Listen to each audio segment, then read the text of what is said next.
Welcome, welcome to our 2025-2026 Alumni Roundtable Series. Today, we are so excited to welcome alumni Chrystal Armstrong Brown and Taylor Phipps for a roundtable discussion on how their English degrees have helped them in their future careers and a wide range of jobs in nonprofit work. So first, I'm going to introduce our alumni. Chrystal Armstrong Brown is President and CEO of the United Way of Greater Knoxville, where she leads efforts to strengthen community well-being across early care and education, economic mobility, and healthy communities. Chrystal brings more than 20 years of experience in nonprofits, educational institutions, and federal programs. Her career path has been shaped by personal determination and a deep sense of purpose, culminating in the intersection of strategy, service, and storytelling for community transformation. Before joining UWGK, she served as the Vice President of Program Development at Emerald Youth Foundation and Director of Education and Community Impact at United Way of Southwest Virginia. She is a 2025 Leadership Knoxville graduate, a 50 under 50 honoree, and a proud mom to her daughter. Taylor Phipps is the executive director of a Step Ahead Foundation of East Tennessee, where she leads efforts to remove barriers to contraceptive access across a 16 county region.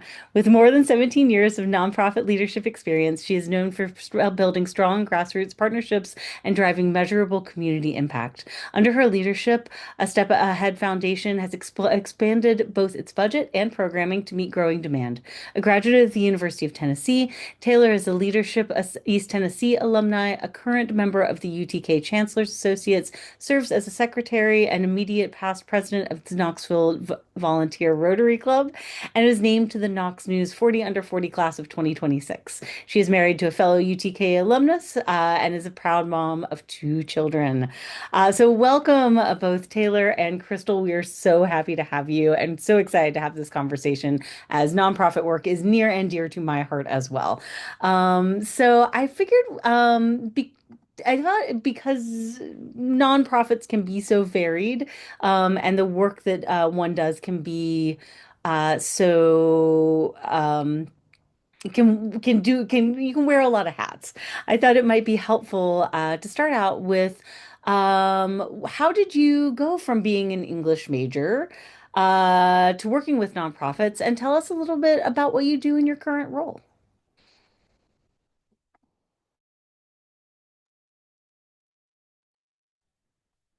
You want To You can do a start. jump. We can do a jump in style. fall on us? Yeah, that's tell us, fine. tell us who to go. Um, Good. my career in nonprofits actually started while I was a graduate student at University of Tennessee. I was working on my master's degree in English. I was teaching, but around the same time, I really felt called to the city and the needs of the city. Wanted to connect with young people, especially those that were first generation. Were coming from low income backgrounds, who were navigating the same challenges that I navigated in coming to the university, to be a part of their journeys. And so I started working in pre-college program with youth, high school students, trying to open up opportunities for them to begin their academic careers. And then I spent the first 10 years of my career in direct service, with young people especially. What I will say is that transition was rather easy for me. So it was centered and anchored in calling and passion, but there wasn't a day at any point in my 20-year career in nonprofits where I didn't use the skills that I learned as a part of my English degree. I can't tell you how many times I reference in my own thinking and writing and planning for projects, the idea of like Aristotelian logic and the triangle and pathos and egos and logos, and thinking about appeals and ways to communicate the needs of community, the opportunities for people to support the work that we do. Um, like it's always been woven together for me, this idea of the things that we learned as a part of the degree and the practical applications in community that really do change lives. And so I'm grateful for all that I've learned in my degree program and for the opportunity that I had as a part of that graduate program to start looking at applications in real life settings. So for me, going into the nonprofit sector as a career pathway, it wasn't necessarily intentional. When I was pursuing my English degree at UT, I actually, my freshman year, had a roommate who experienced a mental health crisis. And through that, I started reaching out to different supports for her built into the university and trying to figure out like how I could be helpful and supportive. And through that, it landed me a job offer at the Office of Disability Services, which I can't remember if it's still even called that now, but that office provides accommodations and supports to folks who have a variety of disabilities or just additional needs. And so through that work, I started meeting people who were working in a professional capacity, both in social work and healthcare. And so when I graduated, just through that network that I had built of career professionals, I was connected with a position actually working with Chrystal in the nonprofit sector. And so from there, it just kind of blossomed. And like Chrystal said, there's so many facets of our day-to-day jobs that require us to really synthesize some complex information. Well, one, be able to absorb that and digest that complex information, and then be able to synthesize it in a way that is easily digestible to a variety of audiences, right? So you're constantly pulling on those skills that you learn whenever you're navigating the curriculum at UT for your English degree, whether it's just learning how to build up skills of empathy and like nuance and reading into that, or like speech writing, grant writing, technical writing. You're going to be so happy you have all those citation skills for grant writing. So that's a little bit of a snapshot of what my journey looked like into the nonprofit sector. I love hearing that. And some of these questions you already touched on, but how do you feel like classes like literature, creative writing, and technical writing help prepare you for the type of work that you do in your field?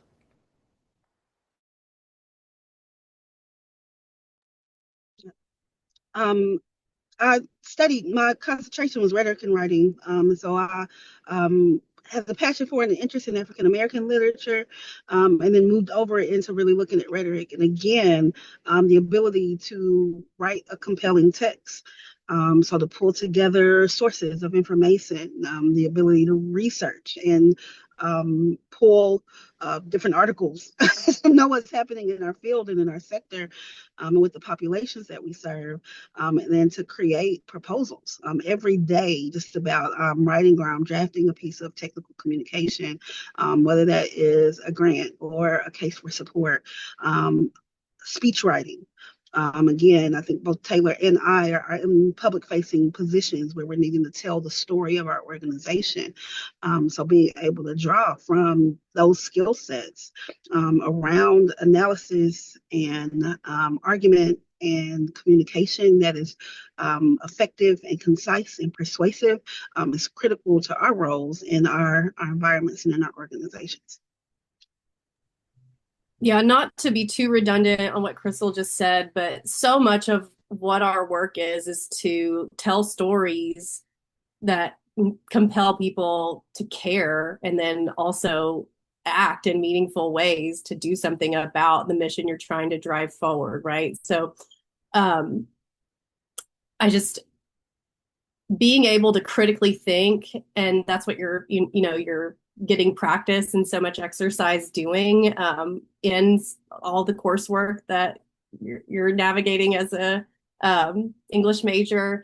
It you just learn how to use and turn your brain to postulate that information and make it palatable to so many different groups of people so that they do feel compelled and motivated to care about something that may not have even been on their radar in the first place, or they may have thought that they may have had uh, thoughts about the work to begin with, but being able to give them some more nuance to why this work matters and why they should care. I mean, that's so much of what even your creative writing classes are helping to condition your brain to do. Absolutely. And I've loved seeing some of like the language around some of these positions really kind of highlighting storytelling. And I think that is such an important part of nonprofit work. Uh, what what are some of the entry points for students who might be thinking about a career in nonprofit work, or maybe are thinking about it for the first time? If they were interested in these sorts of careers, what sorts of positions might they be looking for when job hunting, internship hunting, volunteer hunting? I think that's kind of the beauty of an English degree is that you can do so many things, right? I mean, I would hire someone with an English degree for a grant writing position, for social media and marketing positions. I would hire them even, I mean, depending on their comfortability with like public speaking, I would hire them to do a lot of like direct program work that would require teaching or presenting to groups of people.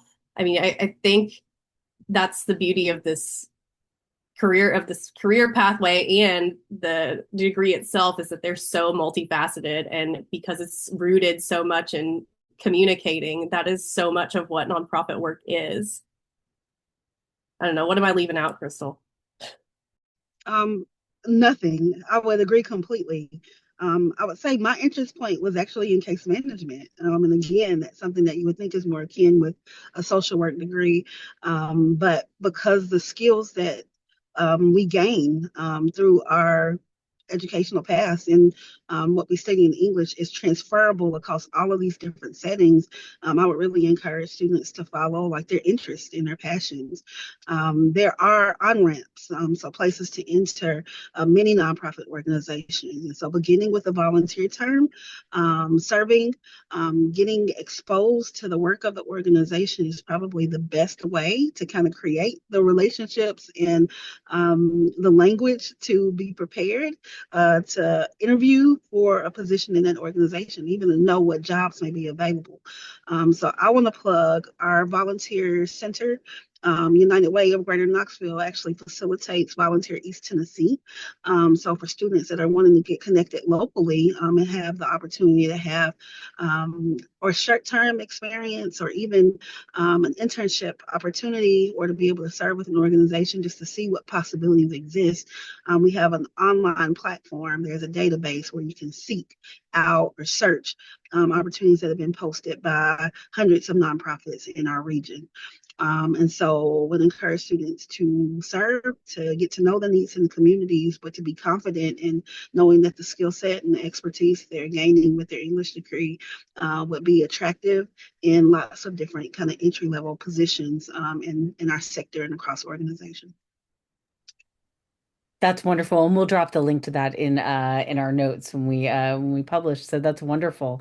And the I guess the next question would be, what do you wish you had known as an undergraduate or a recent graduate about going into the field?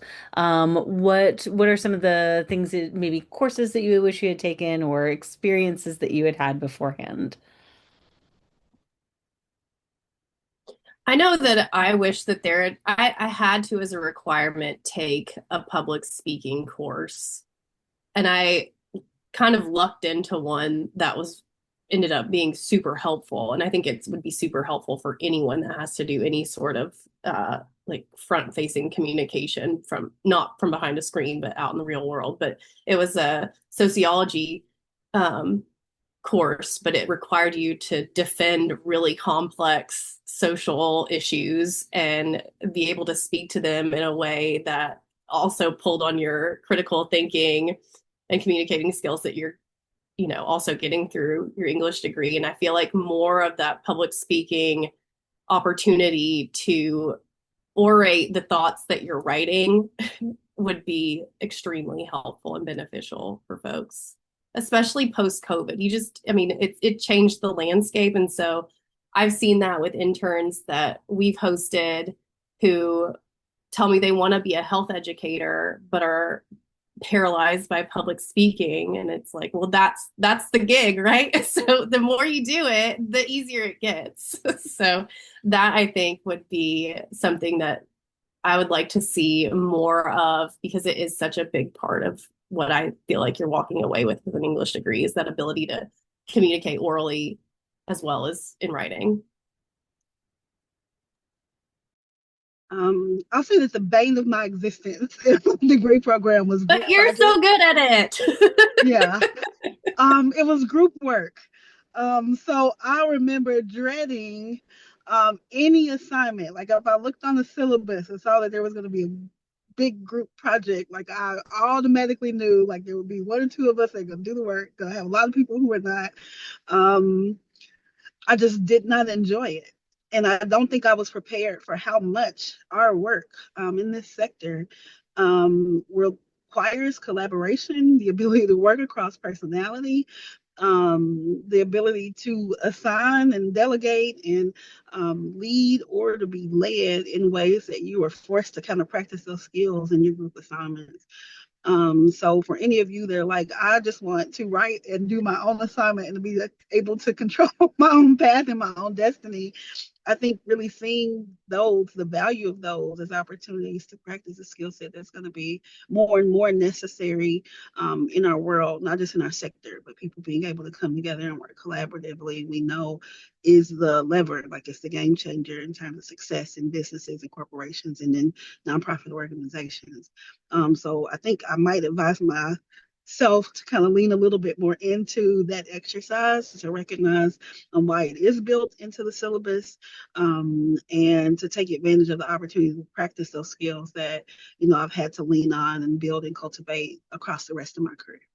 That's a really good point, Chrystal. I mean, I would almost go to bat to say that nonprofit sector has to interact with the most different types of people than any other business sector that's out Yeah. there. From like people you have you are not coworkers in the least, but you are working together at that close knit and intimately of a level that you've got to play ball and play nice if you want to see a mutually beneficial outcome for your community and for your mission. That's a really Yeah. good point. So group work, but also any interdisciplinary work that you can do that has served me well in my career.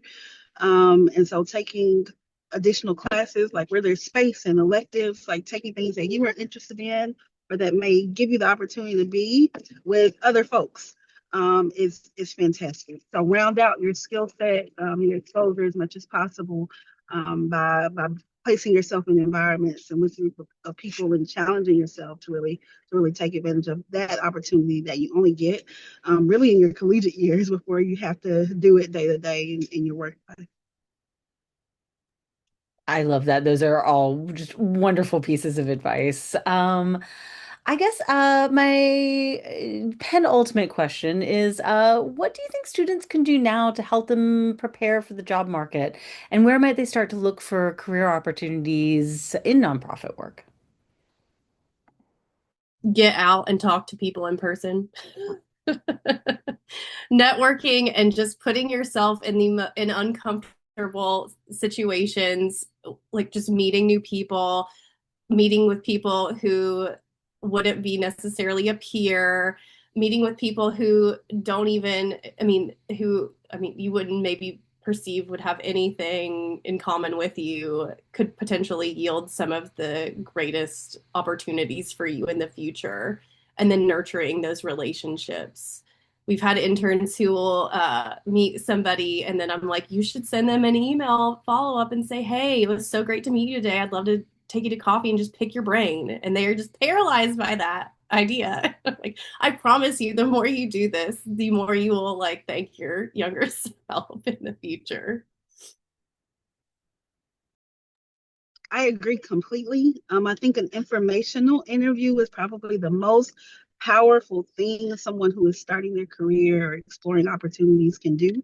And often it is just an email introduction to ask for the opportunity to learn more about the work or what is happening in the organization. And so not being afraid to ask for that if there's a place or a space that you're interested in, finding someone who's adjacent to it or working in it, we are more than happy to share, and see that as a way to give back in ways that people have also given and invested in us. The only other thing that I might add is the power of mentorship. So I had mentors within the department who were my best advocates who kept me encouraged during my degree program and after. I'm still friends with professors that I had who are willing to write letters for me and recommend me. And so I would say cultivate your mentors, like those relationships, both on campus and then as you're doing exploratory interviews or seeking out people in the areas where you want to work. Those people long term can be like the people who will advocate and who will champion you and who will open doors to you, the opportunities. If I had been asked to kind of chart the path of my career to the place where I'm sitting now, there's no way that I could have predicted where I would have landed when I was in many of your seats as students. And so it was someone who opened a door for me, and the next person in the next place opened another door for me that led me to the place where I sit now. And so taking advantage of really maximizing the relationships, especially mentoring relationships in your life, you'd be surprised what can come out of that long term. So don't be afraid to start the conversation, to explore, to reach out. If there's a place or an organization that you're interested in, and then cultivate those relationships long term because you never know like what door will open because you were willing to be present and to lift your hands and say like you were willing to do a portion of the work. That would be my counsel. Again, amazing advice, and I think yes, that notion of mentorship and keeping this communication open is so important and so wonderful too. Does we do have a one participant. Would some said person like to ask any questions?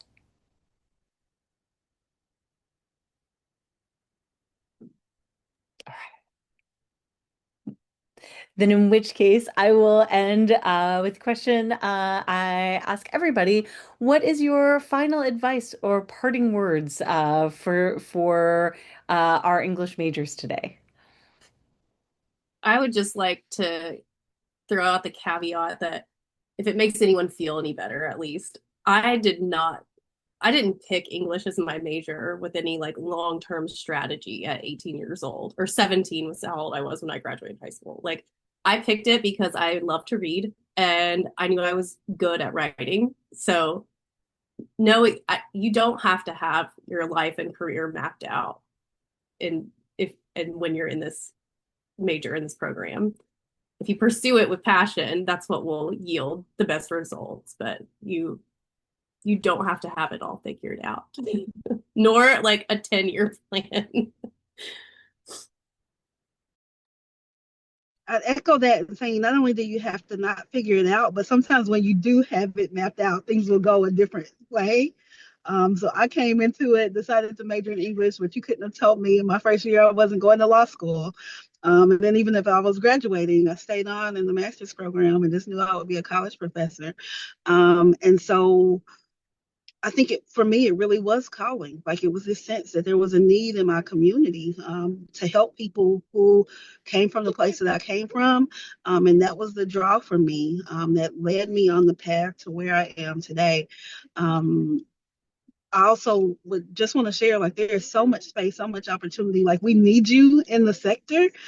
So if there is any part of your heart that is driven by being able to make a difference for others, by being able to see needs in communities and assess those and develop solutions, there's a space for you here in nonprofits. There's a space for you in this city, in Knoxville. Please stay. Join us in making a difference.